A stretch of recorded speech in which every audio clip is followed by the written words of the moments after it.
here. We are at the New Life Kickstart office, which is my office, Uh-huh. and I have here an amazing, phenomenal speaker, a life coach, and also business coach, Jon Covey. Do you want to tell me more about yourself, Jon? I think you've said it. Oh, I know, it's not enough. It's not Firstly, enough. I mean, what a beautiful office this is. It's a stunning place, beautiful location. Bow Street is incredible.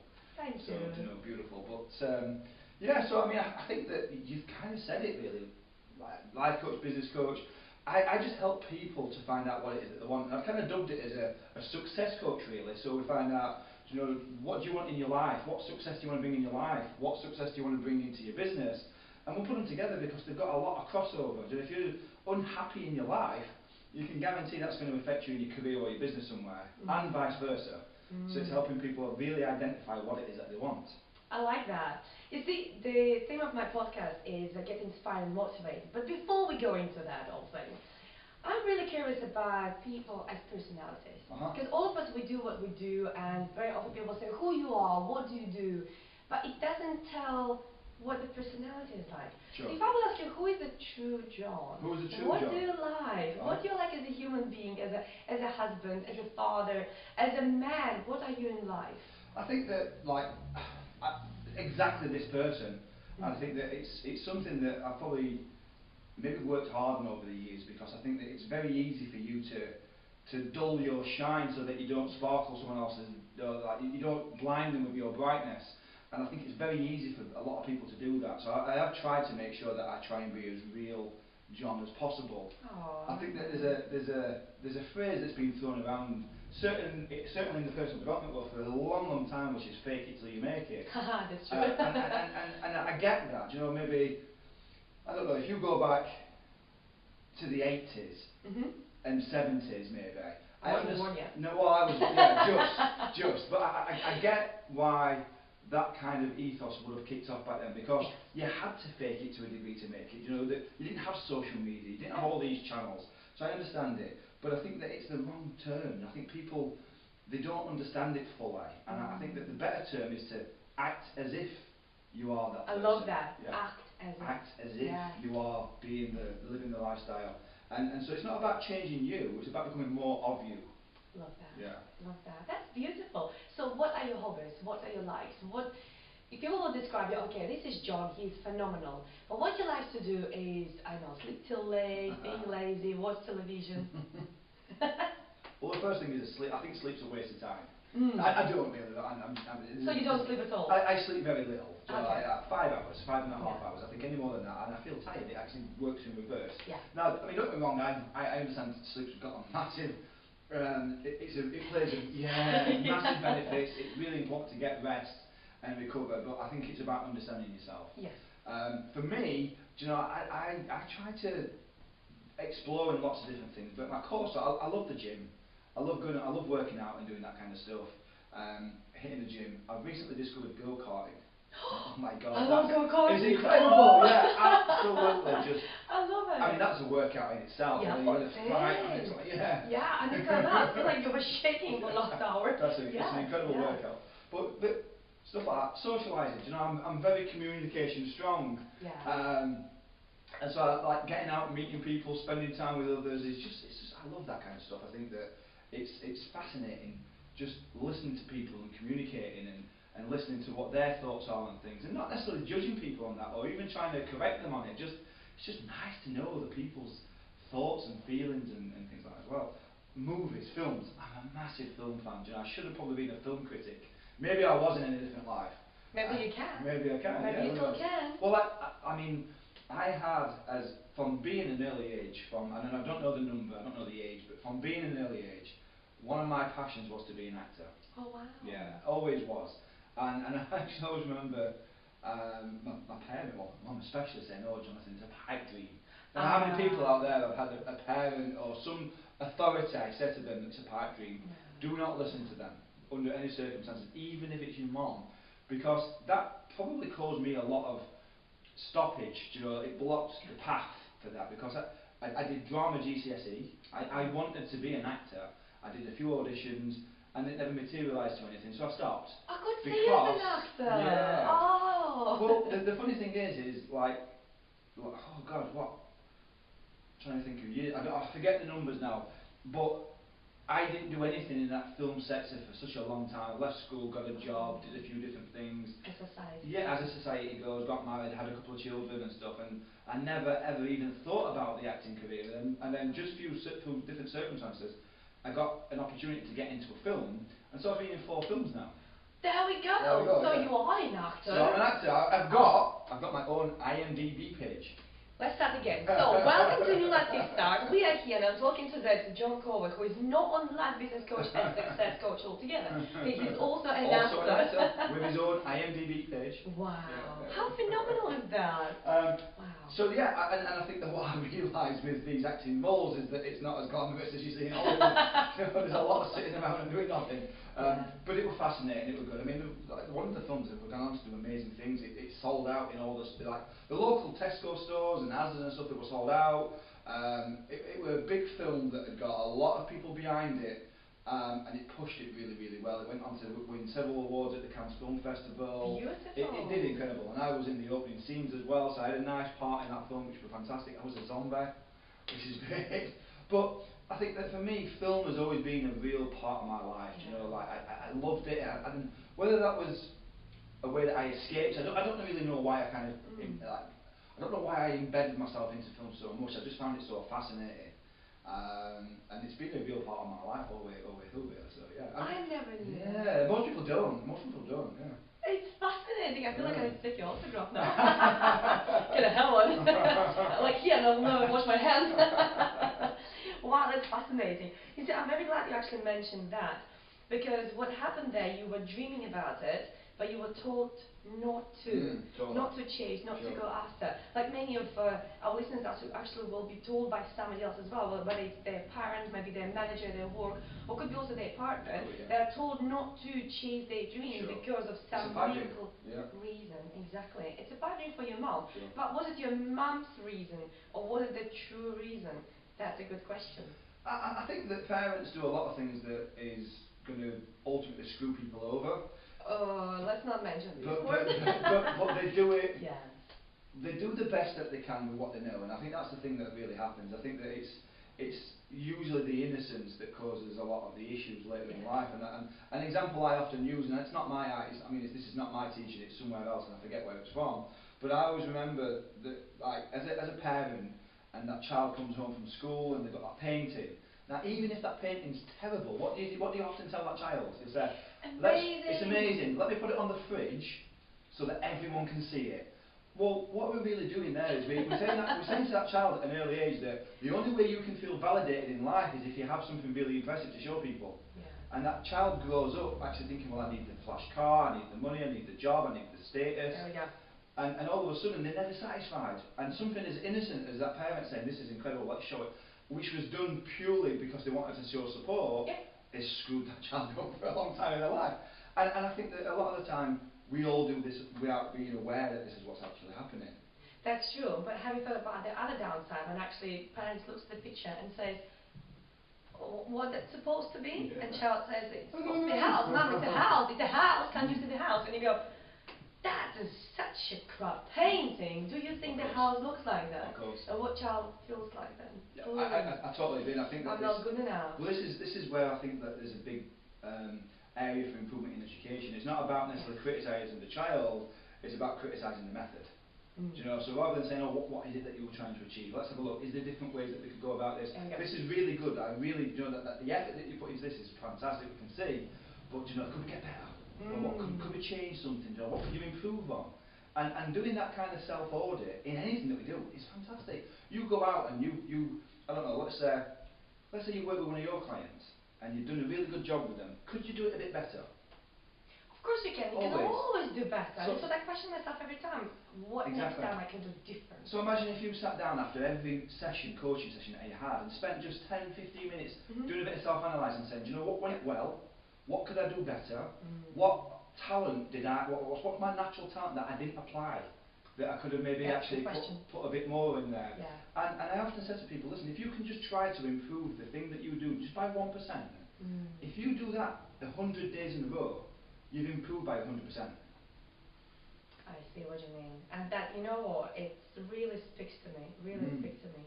But you see, what I wonder, because you just said some really wise words there, and there was so much wisdom, and I almost think, have you ever been like that? But surely not. Surely not. Do you know what? I think that at my core, yes. Have I got better? Yes, of course. Yeah. Yes. And my question to you is, because many people that find out about themselves, they live their life, normal life, or as society tells normal life, and then something happens. It changes it. Yeah. Yeah, yeah. So, because I'm sure as you were talking right now, really wise words, but I'm sure it was that wise man who had the experience and had something happen in his life. So what was your life-turning, life-changing event which made you the way you are? Sure. Because what you said is phenomenal, it's really, really good. But were you been always like that? I think that we have to go back probably further than that. So I dropped out of school at 14. People who dropped out of school, not like they should. No. Look, success story. and I think that school's got a lot of validity. I think there's a lot of stuff that school teaches you. Like communication is fantastic. You can learn a lot about communication in school. But I dropped out of school because I got a summer job and I worked hard. I come from a family that's a working family, and you know they've always worked. And actually, I always remember the kind of patterns, the stories. Is that you know if you want something, you've got to work for it. You know, you've got to work hard. You've got to be a nice person, you've got to be honest and trustworthy, and actually, they're great traits, but they don't necessarily mean that you're going to be successful either. No. Because if success was based on hard work, honest and trustworthy, every janitor, every floor cleaner would be a millionaire. Because they work hard, you know, they work incredibly hard. And they're honest, And I think that if we go deeper, and like the first job that I ever had, when I was 14, they asked me to come on full time. And I think I stayed there, I lasted there, or that's probably the better word, for about 14 months. And then they sacked me. I got fired because I was too challenging.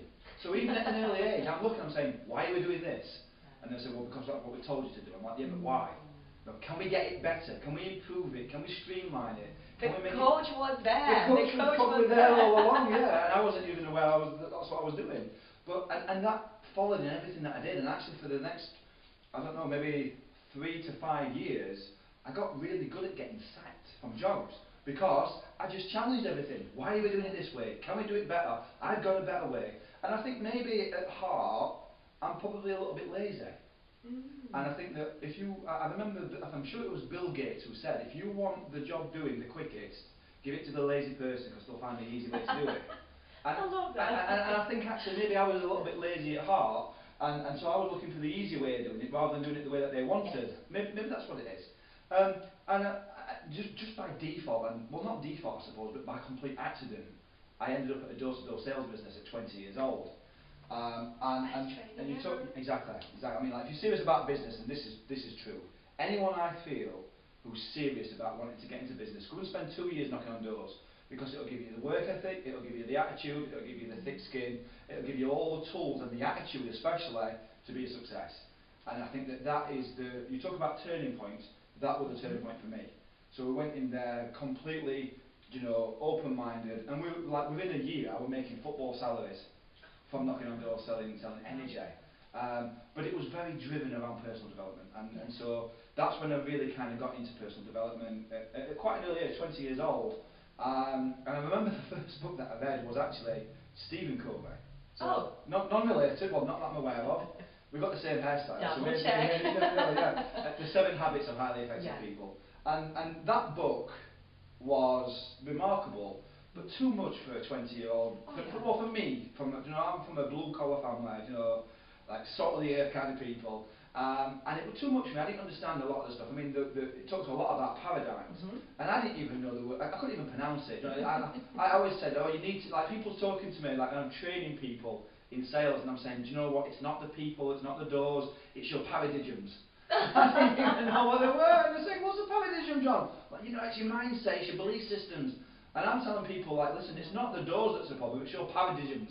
Yeah. And it was only, we didn't have Google though. No, like Google, you couldn't Google it and say, how do I say this word? Yeah. And I suppose, like most people, we feel a little embarrassed to ask. So it's not like we go and say, excuse me, so how do I pronounce this? You know, is it paradigms? And so the book taught me a lot, and that really kind of started my thirst for self-development. And then I never stopped. You know, I just became a sponge. I just wanted to suck in and absorb as much as possible from there onwards. I can see that. So basically, what you were doing is you started the journey, but you were just all the time getting more and more. More, yeah, yeah. Constantly, books, audio, programs, courses, workshops, seminars, whatever it were, whatever I could find to help get me a little bit better, I just kind of threw myself into it. I love that. Yeah. So apart of that book, what else was keeping you going? Because it's great to have the knowledge. It's great to have team whom you can teach that, so you kind of give back and you feel all great about it. But what else kept you going? Because what you could have done easily back then is like, all right, now I learned everything. Like some people say, I know everything. Now I learned everything. Now I have a team who will work with me. Now I have money coming in. Why didn't you stop? Sure. You could have. It's a good question, really good question. I mean, like, we're making really good money. What kept me going? I think that because more. I wanted more. And that's probably stemmed to the fact that I spent a large proportion of my childhood really absorbed, like really kind of, like really into the films. So you see, what do you see in films? You see these successful lifestyles, big houses, flash cars and stuff. So for me, I suppose that was what success was all about. So it's like, right, okay, I've got a £60,000, I had a BMW M3. So I got a £60,000 car, I've got the nice suits, I've got the nice pens and the bling and stuff like as well. But I didn't have a Ferrari and a Malibu beach home. Do you know? So it's like, alright, I got a yacht. Yeah. Let's keep on going. And I think that a lot of people chase other people's dreams, not ones that's necessarily choosing themselves. And I think that I spent probably a long time, I mean maybe 10 years, maybe even longer than that actually, just chasing that kind of lifestyle.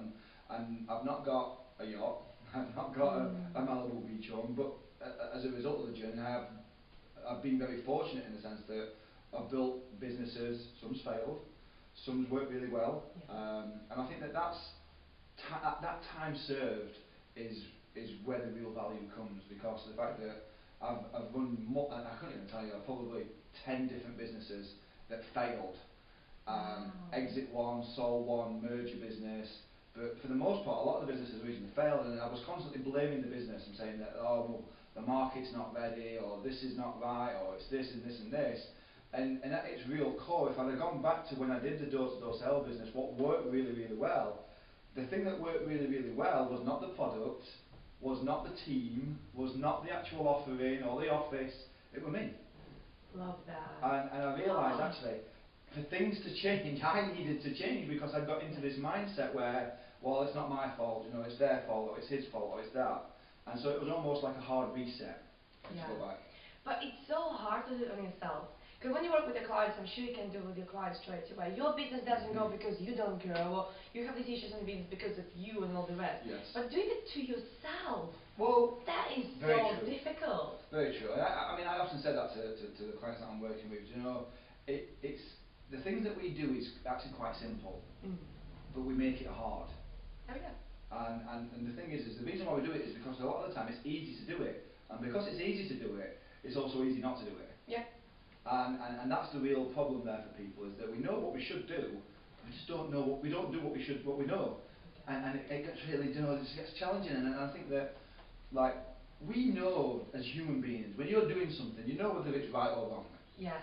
Deep inside you do. Deep inside, yes. you know it. So a lot of the time we sat there in our businesses doing things that actually, if we stopped for a moment and just self-analyse, we knew we'd be saying, this is not right, I should be doing something else, I should be making more phone calls, or I should be networking, or I should be doing that quote, or invoicing.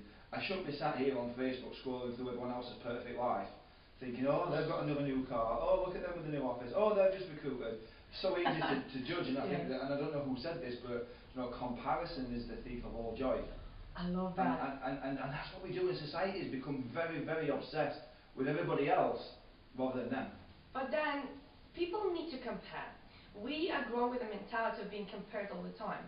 But what would you suggest to compare yourself to? Because my strong belief is we need to compare ourselves to ourselves a week ago, a day ago, a month ago, a year ago, because then at least, most likely, you will never lose if you go the right direction. If you work on yourself, you either will notice that you either stop growing if you didn't work on yourself, or you actually made a progress. And then if you do work on yourself, you actually, because if you compare yourself to other people, what happens, then you always lose. Yeah. There's always stronger, there's always somebody who is better looking, there's always somebody who is better in business and in relationships and more successful, whatever else. There's always somebody better than you are. So what's your rule when it comes to comparison? Because you cannot not compare. It's very hard. It's very conditioned, isn't it, into us? And I think that there's no perfect answer to this, because even if you had the right formula, the very nature of being a human will pull you to look at somebody else. They're, like you said, they're doing it quicker, they're achieving it better, they look better, they're dressed smarter, they've got more. It's just natural that we go down that route. I think that the best advice I could probably say is get up, find a mirror, go and look in that mirror, and that's your biggest obstacle. So look at that person and say, if I'm going to be in comparison to anybody, it's him or her. And how can I be better than that person? That's the only person I'm going to compete with, is that. And can I beat that person every single day? Can I be better? Because ultimately we can achieve so much. You know, like, can you, as a therapist, as a coach, as a life coach, whatever it is, like, is it possible for you to earn $100 or £100 an hour? Of course it is. Of course. Is it possible for you to earn £1,000 an hour? Of course it is, with the right client. £10,000 an hour? With the right client. £1 million an hour? With the right client. With the right client. And it's all about not Exactly. Exactly. And in essence, it's probably easier. Do you know what I mean? Like, well, I'll ask you a question. Do you know, does it take any more effort to win £1 million contract as it does to win £1,000 contract? No, it takes less effort. Yeah. So because they have to prove more when it is for less money, because then people, they need to be proven more. But if you just go to the right target, if you just go to the right niche, you work with the right people, they value. Yes. And it's easier for them to pay the money because they've got it. Yes. Some people don't have it. This one you actually have to prove yourself again and again and again. Yeah, good question. So what we do is we get really drawn to that smaller stuff, because that's what we use to taste it. That's very true. And we were just talking about this a little bit earlier about tasting different things, and the reason why most people don't earn that £1 million or that £1,000 or that £10,000 or even 100 is they've never tasted it. They've never tasted it, so their self-image is saying, well, are you really worthy? You know, you've never had it before. What makes you think you can have it now? And we just trip ourselves up every step of the way. Absolutely. And I'm no different. You're probably no different. Now, that's why we fall into different categories. You know, like, and we'll hopefully keep on leveling up. And if we don't, if we get stuck, then we seek help from other people, and they help us to remove them boundaries and help us to move forward again. But the thing is, when you help other people to remove their boundaries, their self-limiting beliefs or self-talks, you actually help yourself. Because every time you tell something to your client, you almost sit there thinking, oh, that was meant for me. That's crazy. I think this is a thing that actually kind of gets passed around a lot in the coaching world, is that like you actually learn as much from your clients as you do, like as they do. You know, because like you just said, then there's certain moments that you'll think, oh that's so obvious. No, well, I'm not doing that myself, or I'm telling people this, and or why am I not doing it myself now? What was the interesting case?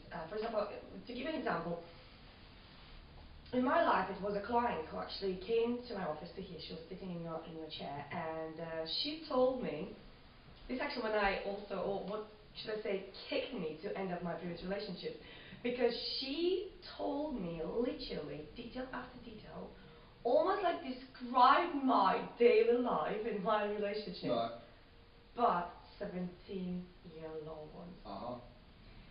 And she sat there, and I saw her in her eyes, and she's asking me, how can I make it work?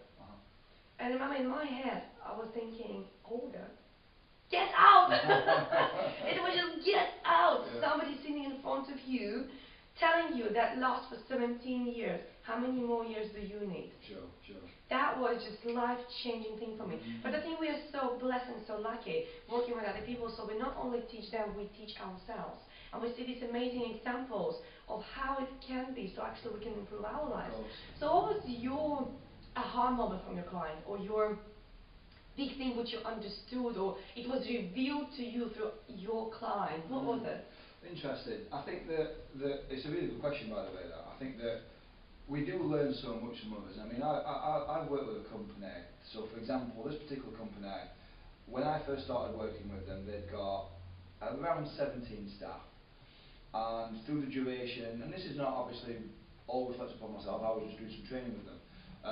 But over a period of probably 18 months, 2 years, they grew to almost 100 staff. Oh wow, yeah. And so we talk about what did I take from that is that like they had got such a slick system for how they brought business in, for how they converted the business, for how they then got more business. Yeah. And so it was a very slick system. Now for me, I'm very much into systems. You know, I think systems are so powerful. I call it my tech stack. You know, like what what technology-based information or systems do I use to allow certain things to happen? Yeah. And I think that because I'm being focused a lot on the technology side of stuff, I'm not actually focused too much on the actual system side of stuff. And what this particular company had was a very slick system that just made it operate so smoothly, which allowed mass growth, lots of revenue, very profitable, to grow in such a short period of time. Wow. And I think that for me, that really gave me a bit of a wow. Actually, you know, like although I'm pretty good at some of this stuff, this is an area that I've kind of massively overseen and overlooked rather. I like that. And it just shows that every coach, they are there to improve other people's lives. But we personally have so much room to grow. Yeah. And I don't like when people say, yeah, but your life coaching, your life must be perfect. It's almost like you're a brain surgeon, you must not have brain tumor. Of course you can have brain tumor, right? Of course, yeah. But it just shows how we are still human beings. Yes. And like what you mentioned there was a huge room for improvement for you, despite you were already so good. But there was a huge room for improvement for yourself because you just went in there and that was a lesson for you. Of course. Whilst you were there to teach them. Yes. How phenomenal is that? But that's not uncommon. I think that like we were just saying then, we find that all the time is that when we're working with people, we'll find a part of a good example of this is a book. So this is like we've probably got a favourite book that we've read several times. So for me, I think that probably one of the books that I've read more than any other book is Napoleon Hill, Think and Grow Rich. Yes. Great book, fantastic book. And I've been reading that book for probably 15, 20 years now. And every time I read it, I find something new in it. Oh yeah. You know? And it's not like it's just appeared there. Yeah. It's a part of me that wasn't there before. So I find a new part of me. And I'm like, it's just incredible. And so every time I read, and that's the same with any book. And I think that that's the same with all these different people and all the different businesses that we're working with. We find parts of us that wasn't there before that allows it to develop and grow. That is fascinating. But why do you think it happens? Because you are the same person, maybe not at the same level as you were a month or 2 months ago, because you develop all the time, but you are the same person, the same human being, and you're reading the same book. Why do you think it happens that you notice different things? I think it's the incredible, powerful mind that we have. I'll give you an example. So let's just say that you're really into fitness. Right, so you're really into nutrition, into working out, and the gym. That's something that you're really into. And you go into a bar or a coffee shop, and there's 50 people in there, and it sounds like bees buzzing because everyone's talking.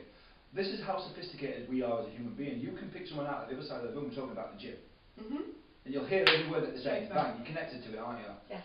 And I think that all of a sudden, because you're aware of it, you hear every word that they're saying. Yeah. Just like that, just like that. It's as if you're in conversation with them. Yeah. Well, I think that that's the same in life and everything that we do, is that the minute we start becoming aware of something, we see it everywhere.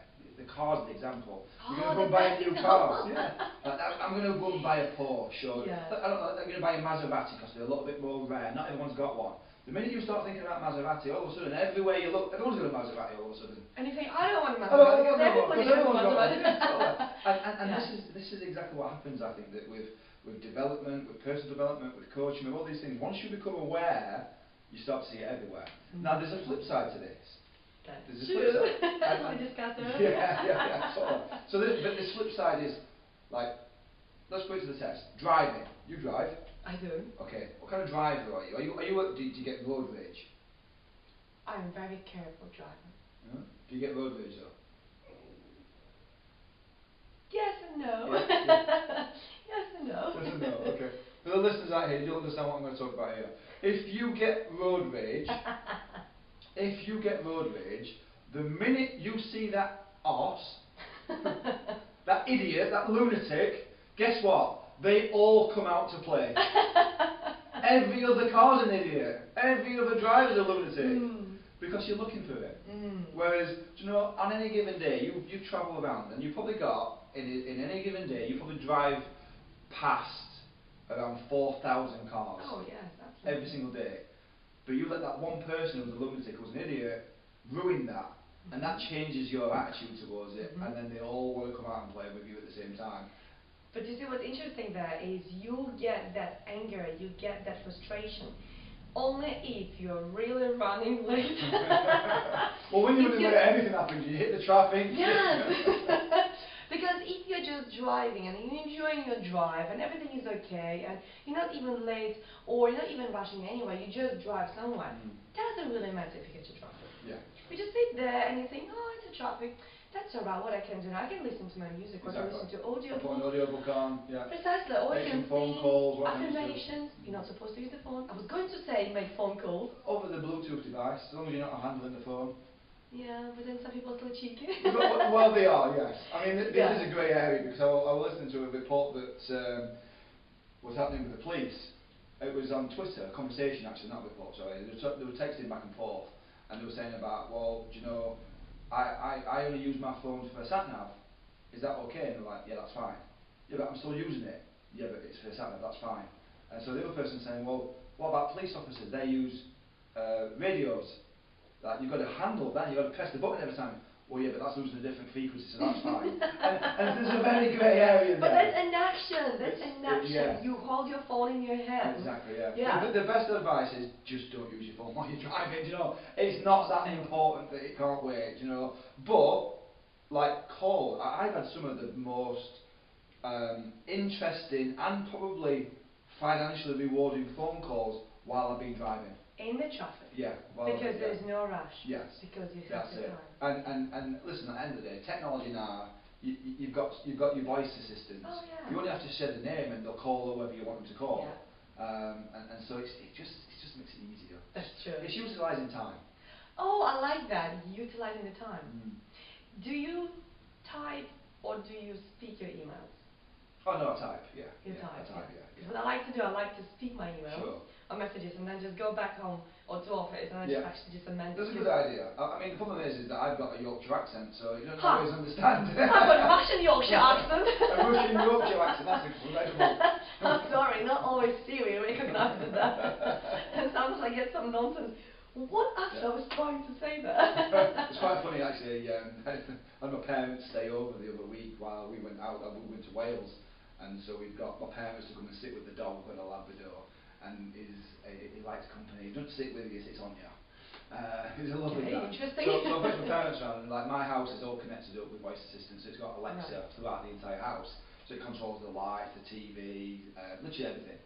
And so my mother was saying, I can't get it to work. And I'm like, well, why? What do you mean? She says, it's not listening to me, it's not doing anything. It turns out she wasn't saying Alexa, she's calling it Alexia. Oh no! So there's a downfall to the technology. Got to get the name right. Get the name right. Alexia's not working. I'm like, well, there's your problem. There we go. There we go. No, I like what you said. That you utilize the time, and I think that's one of the things which is so important to everybody. So many people nowadays who waste so much time on social media, gossip, just watching some news. I know it's important to watch news. I know it is. I know it is. But you will not believe you will come to my house.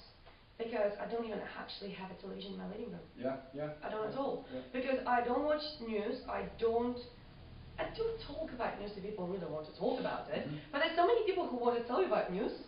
So why would you watch them yourself? That's true, very true. Because then you take the opportunity from people to share news with you. I completely. I think that this is something that I think that people need to embrace a lot more. I mean, we've got a television in the room, it's on the wall, but we don't watch television.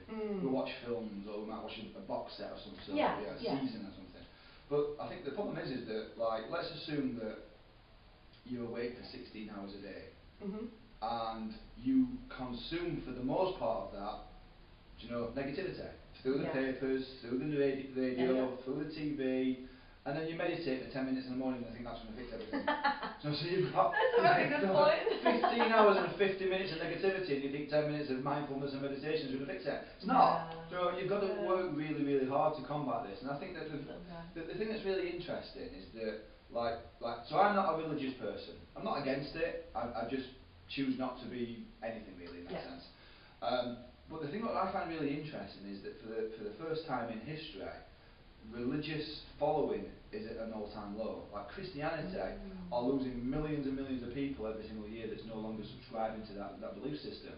Wow. And I think that religion is fantastic because it gives people something to work towards, it gives them hope, it gives them a purpose. And all of a sudden, what they've got is, what have they replaced that hope and belief with? Negativity. And so all of a sudden what we've got is a world that's absorbing social media, which for the most part is negative news, or fake news. We've got the actual media, which is, they don't even care if the information is right. They just want to be the first to report on it. Exactly. You know, so we don't even know if it's right.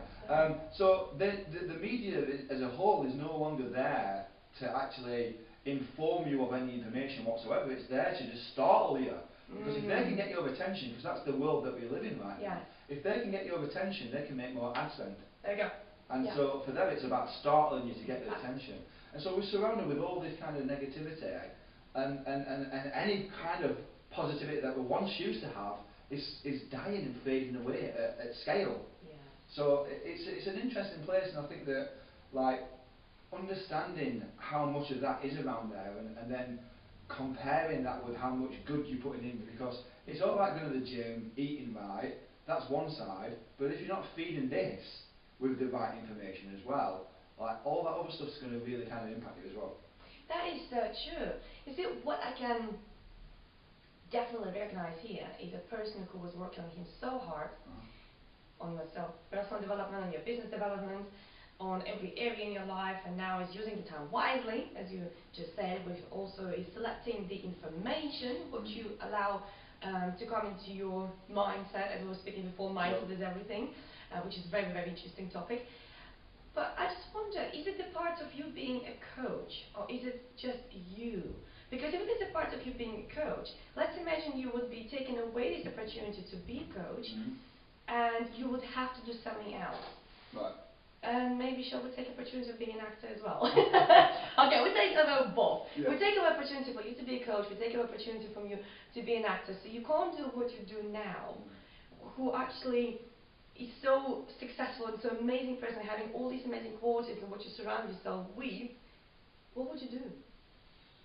Can you envision yourself being somebody else, doing something else? I think it's a really good question, and it's a question that I do with some of my workshops that I've run, is that it's an idea that originated, well, I don't know if it originated, but it came from a book, The E-Myth. Oh yes, yeah. And I know you're a big fan of Tony. Tony talked about there's 3 different people that you are in your business. Do you know, are you the entrepreneur, are you the artist, or are you the manager? And I think that one of the questions that because I think these are really important things to know about who you are. And I find that each one represents what you do in certain situations. So if you was an entrepreneur, if all of a sudden you was forced to shut shop for whatever reasons, and you had to start again tomorrow, well, if you were naturally an entrepreneur, you'd just start again. Or you'd remortgage your house, or you'd get money from the bank. You find a way. You find a way. Yeah. You do it again. Whereas if you're a manager, the likelihood is you'd probably go and find a job where you can manage people. If you're an artist, if you're a skilled performer, you try and find a job that allows you to use that art. Now that could be maybe like training people or leading people as well. And I think it's about understanding more about yourself. Now for me, you know, this is all I know. Like working for myself is all I've done for 2 decades. You know, so for me, like, that's all I want to do. I am not employable. So I like that. Clearly, you know, like for the probably first 5 years, as we said right at the start, I got really good at getting sacked. So I'm just not an employable kind of guy. So if I had to start again, I'd probably start doing the exact same thing again. Like, it'd be something business oriented, because I just love business. Like that's like my thing, is to build businesses. Even if they fail, I learn from them. And as it sits right now, I've got 5 companies, and I don't run all 5 of them, but I just love. I've got a passion for business. I love it. I love what you say that. So if you're really thinking about quitting, don't quit, because just start again. Change. Find a way. Find a solution. Learn from the things that you do. I mean, I love that. Like like you learn very little from success. Like, if you started your business today and all of a sudden went massively successful with it, there's very little that you're going to learn from that. Whereas if you've had to fight and you've had to raise money and your back got pushed against the wall a little bit and you've had staff issues, and there's so many things that you learn along that journey. The important thing is to then not let it happen again. That's very true. That's very true. I love that. So basically, you would never do anything else apart from being an entrepreneur and starting all over again and again and again. But you would not go to work for someone. No. And I couldn't see you working. No, I am not. No, not at all. I'm not employable. No, I think. Sorry, everybody else. You can't employ this guy. I'm not amounts of money. I mean, let's face it. Like, money is a real important part of life, and I think people struggle to talk about money a lot. But money buys you a lot of stuff. It buys you a lot of freedom. It makes you. It helps you have a lot of choices. And I think that once you get to a certain point in your life, when you can start making decisions that's not based purely just on money, your decisions are better. Ah, that's true. That's so true. Most people, unfortunately, though, every decision that they make is usually based around money. Because it's like, have I got enough? Can't afford it. You know, I want to do it, but whatever it is it going to benefit me financially? And when you start thinking about things like that, you make bad decisions. Yes. So I think on this, to make better decisions, we actually need to end up and say this message to the whole entire audience. If you want to have a better life, you need to make better decisions. You need to make better decisions, yeah. Love absolutely. that. Oh, that'll be the strap line. Make better decisions, Thank you so much. Well, thank you so much for sharing your life turning point. Thank you so much for sharing what exactly kept you going. It's a pleasure. And in your case, it was some flashy stuff, but then you understood you want something more, which is amazing. But also what I found really fascinating, that you actually so much into what you do, that you would never imagine doing something else. I love that. Love that. Thank you so much. You're very welcome. Absolutely wonderful. It's been a pleasure. Thank you.